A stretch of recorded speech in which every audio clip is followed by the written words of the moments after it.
What is up, everybody? Hunter with Lost Socket Garage, and today we're taking a look at our new-ish project Oscar, what we've done, what we're gonna do, and we're gonna be doing a time lapse of us cutting this bad boy in half.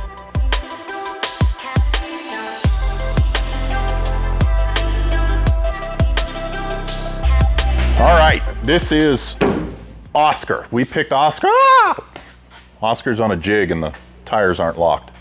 Almost died right there. Great content. So, Oscar is our 67 C-Code coupe we picked up for not a whole lot outside of another Mustang shop right down the street. Rough shape so far, and you guys have probably seen, we did an introduction to Oscar a little bit earlier. We've done some work on the car so far. Now, this will be sold as a fastback roller. We're going to be doing most likely stock suspension and everything, unless one of you guys is interested in Oscar and we can talk about Mustang 2 and stuff like that. But let's take a look at the condition that Oscar's in right now, some of the stuff we've done to it, and then we're actually going to get to cutting this bad boy in half. All right, so let's give this a solid once over. Reason I bought this car is the bones are good. When the bones are good, the rest don't matter. Most of the floor is still intact. Starting from the back of the car, stuff we've had to... Ah! God damn it, what is with today? Starting at the back of the car, stuff we've had to do. The tail panel was garbage. The rear cross support was garbage. We did some frame rail work in the back. We did a new drop down. We're in the process of stripping all of the old surface rust off. Everything's going to get coated with Raptor lining, but you can see one of the reasons I got this car is it's messed up. So the price tag was low, but it's messed up in all the right places. Our quarter panels are going to get replaced once we throw the fastback kit on it. We're going to do wheel wells on it. B-pillars are getting replaced. Rockers were in fairly good condition. Big worrying points on this car, first off, was the floor. We have done some frame rail patches, and we've also done floor supports on both sides on this. And we're going to go ahead and turn it into a fastback before we fix that floor. But we have a new drop-ins for both sides of the floor, and then floor to firewall patches.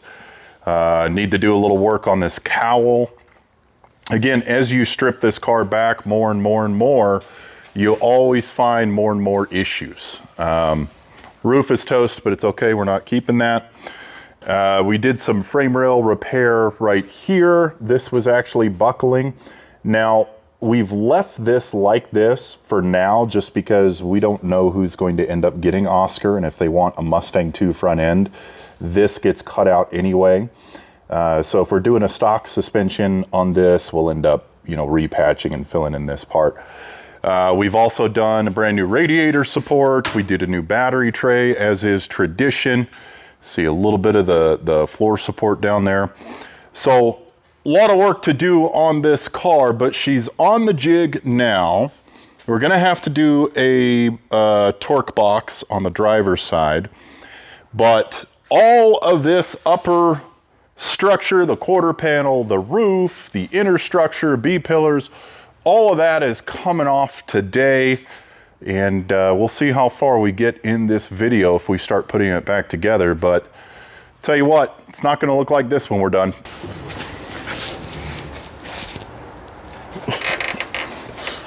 I thought we'd do something different, do a little bit of an employee interview. This is Derry. Hi. Derry's my employee. Derry, be honest, when I bought this car and we put it out there, what did you think of this car? Same thing I think of it now. It's a piece of I would prefer needs attention, Needs a lot of attention. It needs a lot of attention. But Derry has to just carry out what I tell him to do, so he doesn't really get much of an option. Yeah. Which is, I guess, unfortunate for you. It's great for me. I think the term's indentured servitude.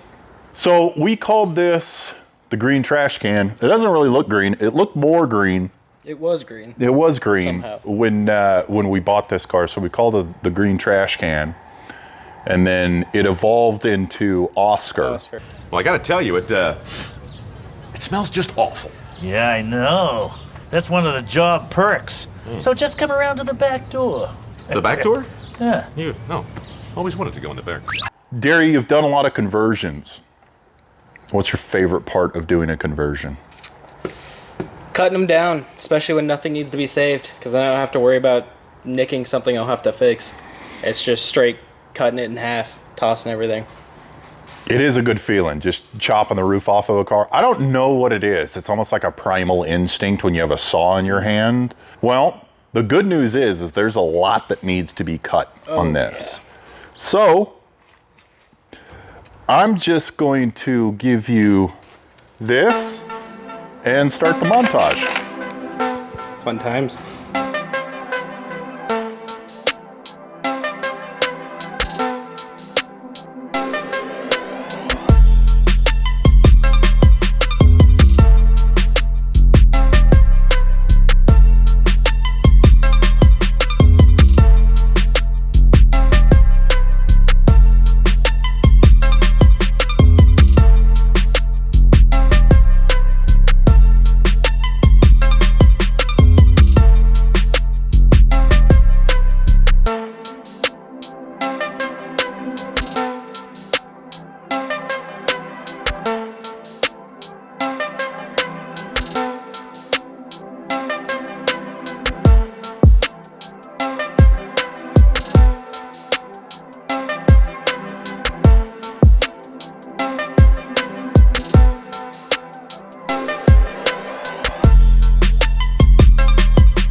That escalated quickly.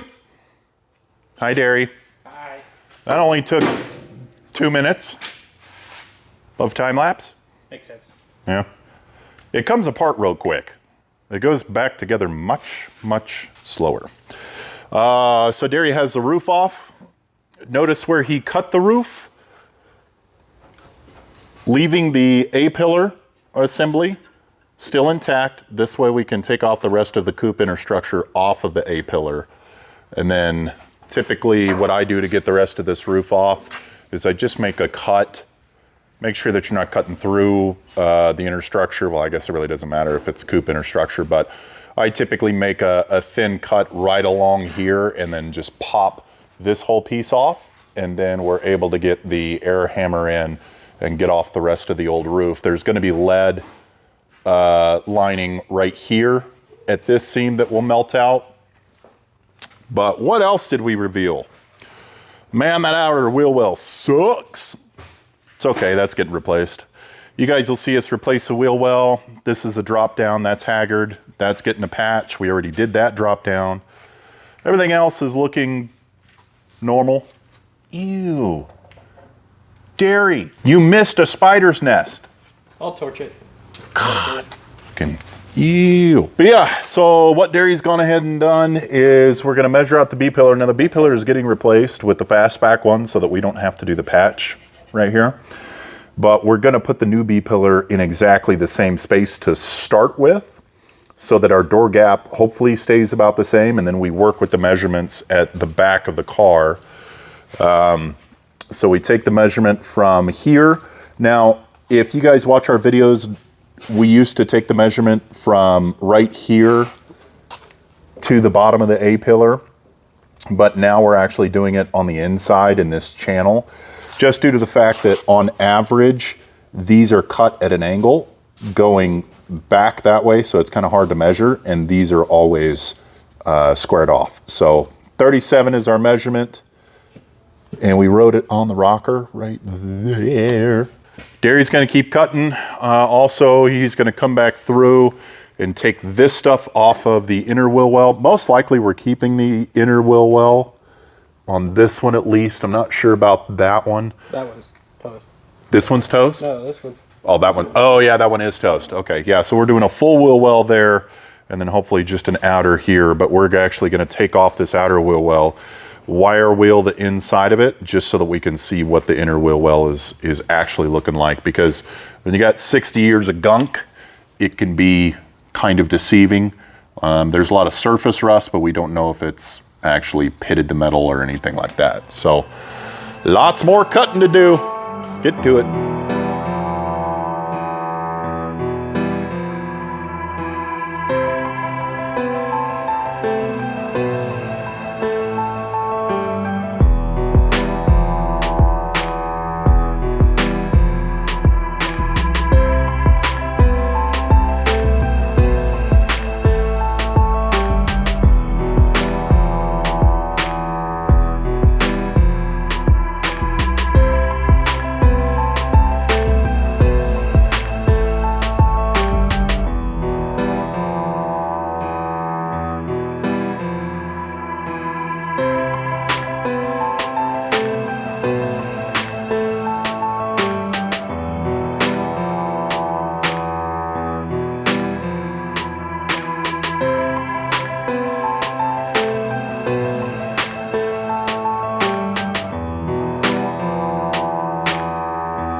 All right, so Derry has made a lot of progress. He's taken off most all the interior brackets. He's taken off a large part of this outer wheel well. Derry, you use the grind method, correct? Yeah. So basically he went through and just ground down the spot welds and popped everything off. Now, as you can see, yes, there are thin spots and holes that need to be filled. That's something that when you're replacing an outer wheel well and you're taking the bracketry off of inner wheel wells, etc., you need to kind of consider the metal that you're dealing with. I know that this is in good enough shape to where I'm not going to be chasing those pinholes for, 5-6 inches at a time. I hope. But if you have something that's really, really worn down, you might want to consider a different method. Maybe just using the spot weld cutters. That might work out for you. But I wanted to show you kind of an approximate fitment of this outer wheel well. Again, we cut right before this arch for the outer wheel well. And then we are good to cut the tab off of the new outer wheel well. And there's still some more digging that needs to be done at the front of the wheel well, but you can see that this channel just fits straight in there, and then you just come through and do your plug welds all along here and then seam seal underneath. This is really the easiest way that we found to do a wheel well. Derry still has to go in and kind of get basically this part off. Now, when you're doing a wheel well, I've found a lot of times that I end up just cutting this piece that sticks out off just for fitment reasons and adding it back on later. But we'll see how this one fits up and if we're gonna have to do that or not. Hello, Nugget. Derry, you are down in a hole. It's Alice in Chains reference right there. Yeah, I know. I listen to Alice in Chains. You're welcome. So you've cut a lot of stuff out. The 3 main pieces you're working on right now, I guess technically 4, top of the torque box, floor to firewall patch, drop-in tub, and then obviously welding that to the floor support. Derry, you're replacing a few things here. Want to walk us through what your method is? Okay, so the first thing you're going to take out is going to be the floor pan. So it's going to be best to start how you want that. We have a line where our floor pan sits, but we don't want to cut it out directly there. We're not trying to butt weld the floor pan to the old transition tunnel. It's not going to be very stable. So we've got just a bit under this cut, so it's going to sit at an angle and keep it more structure. So we'll end up probably doing some spot welds, but stitching along as we go down. Then farther back here, corners, keeping that. Gonna trim a little more along here, and then we'll get to that later. This corner is kind of nice because it matches the corner on the drop-in tub, and that gives you a really good area just to kind of set the tub in when you're making this line. Gary, talk about actually making that line. There's quite a bit you have to cut out to get there, correct? Yeah, so the first thing you're gonna do, you got your seat risers. Those have to come out. You're not gonna be able to get your floor pan to sit in. I also went through and took out what was left of our pedals and everything under the dash. It just gives you a little more working room, especially once you get to the Florida firewall. Then you cut it out. You know, you have to keep track of where it sits along your rocker, because these are at specific angles. If they're too high, the chrome trim is going to hit the seat riser, and that's not going to go on. So clearing out all of this stuff, A. B, cut out the seat riser and take off that bracket so that your floor pan sits in here nice. We're leaving a little bit of extra room right here so that we can seam weld all the way along here. Now, torque box, top of the torque box. Gary, why are we putting this in right now? It's just, right now I'm just doing a fit, making sure I've got enough out that I can fit stuff in. But the Florida firewall goes on top of the torque box. So you have a bottom of the torque box. This is the top. This goes right under this. So this has to be done before you can do your Florida firewall patch. And all of this was already toast anyway, so we're doing the full torque box. Got to get this in first, then I can work on getting this in. Then once this is in, the floor pan goes on top of that along this seam. Yep, you heard it here first. Cut a lot of stuff out, mock it up 13 different times, weld it in once, grind it down, clean it, and send it down the road. Right? Don't forget a lot of hopes and prayers. Lots of hopes and prayers in this one. Well, that's our second video on Oscar, everyone. Oscar has not been sold yet, and we are building it as a roller to sell. At this stage, we're still able to do kind of a build to suit thing. So if you want Shelby extras on, or if you want mini tubs, etc., it's a good time to reach out to us and you know, do a consultation with us as far as building you a car that's right for you. But once she's done, she will be sold as a roller as is. So now's a good time to hit us up if you want customized stuff. Thanks so much for watching this video. Consider subscribing if this stuff helps you guys at all. Also consider joining our community. Hit the join tab down below. Comes with different benefits like behind the scenes and live Q&As and different stuff like that. So consider joining the community. Thanks so much for watching, guys. Submit your video. We need 3-minute videos on your ride. It doesn't have to be a Mustang. It doesn't have to be a race car or anything like that. Just what you're proud of, what you drive around. Tell me a 3-minute story and show me the car. Submit it to lostsocketgarage@gmail.com for your chance to be spotlighted on featured, featured for your chance to be featured on an episode of Lost Socket Garage. I don't think anyone is still watching at this point, to be honest with you. Until next time, do what you love. Don't be a dick. And as always, never be tamed. Peace.